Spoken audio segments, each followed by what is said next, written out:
Hi Arthur, thank you for taking your time to sit down with us and talk about Singtel's first half results announced on 13th November. Hi Victoria, always happy to have a chat with you. It's been a while, so nice to see you. Yeah, it's been a while. Can you start off by giving us an overview of the results? I think we had a very decent first half results. Our underlying net profit, from which our dividend is based, grew 6% year on year.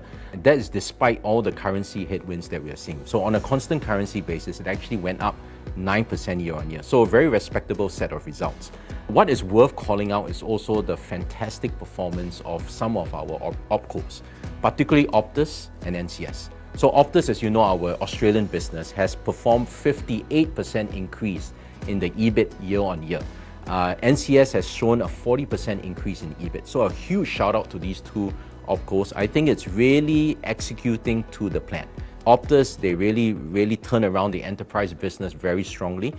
There are a lot of new wins, new accounts, and they turned that around very nicely. If you look at our associates as well, our regional associates, I think we've seen actually big improvements in many of the markets. Maybe the one to call out is perhaps Indonesia, Telkomsel, where we saw some weakness, and it's really driven by the market competition that we're seeing in Indonesia. But the team, I have every confidence that the team will execute well, and we look forward to improving results over the next few quarters. It's been half a year since your Singtel 28 growth plan was announced. I know, time flies. Yeah, can you share more about how it's been progressing so far? It's been progressing very well. I think we're very encouraged. I personally am very happy when we announced ST28. It was very well received by the markets. Personally, I was also very happy because many of my Singtel colleagues actually came to me, came to my boss, Moon, and my colleagues and said that it was very good that we announced ST28.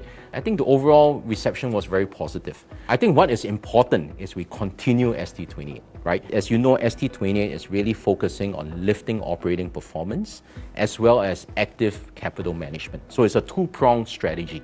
Right? If you look in the area of our operating performance, I would say our businesses have done and delivered to plan. Right? I talked a lot about Optus earlier. There's big improvements in the enterprise business. There's a real focus on costs and optimizing it to improve margins. The mobile business also has done well with improvements in the postpaid business as well. If you look at NCS, for example, right, it is also really focusing on margins and improving those margins for their projects. In Singtel, for example, in Singtel Singapore, it's really leveraging on new revenue streams, like leveraging on our 5G capabilities. So we have network slicing, we have API connectivity. We even won a very big enterprise contract with Nestle, which is well known to everybody. And it's not just a Singapore contract, it's actually a global contract. So really, I think I must give credit to the teams for really executing very well and lifting operating performance. Our associates also have done very well. On the capital management side, I think we continue to actively manage the capital proactively for our shareholders.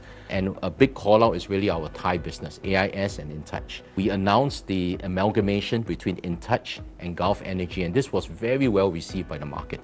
In fact, the value of our stakes in both Thai companies, InTouch and AIS, actually combined went up by almost $2.5 billion. So very encouraging, and I would say so far so good. ST28 started off well.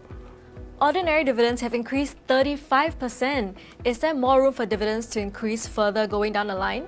Well, we have been quite consistent and said that we look to grow dividends on a sustainable basis. So if our business improves, dividends will improve. So it's really part of our dividend policy, 70 to 90% of underlying profits, plus a value realization dividend of 3 to 6 cents. So we announced an interim dividend of 7 cents. And now if you recall, a few months ago when we announced the fiscal year 24 dividend, we announced a total of 15 cents, of which we took 1.9 cents and kept it to be paid out in December. So this 1.9 plus the 7 cents that we just announced on the interim is a total of 8.9 cents that we're going to pay out on the 9th of December, just in time for Christmas. That's great for shareholders. Yes, so that's really a big Christmas present to our shareholders. And I hope you all take the money and reinvest into Singtel, but keep some to buy presents for your loved ones. Yeah. Could you share more about the areas you'll be focused on for the second half of the year? You know, Victoria, it's no special magic bullet. It's just hard work, consistent laser focus on the execution of ST28.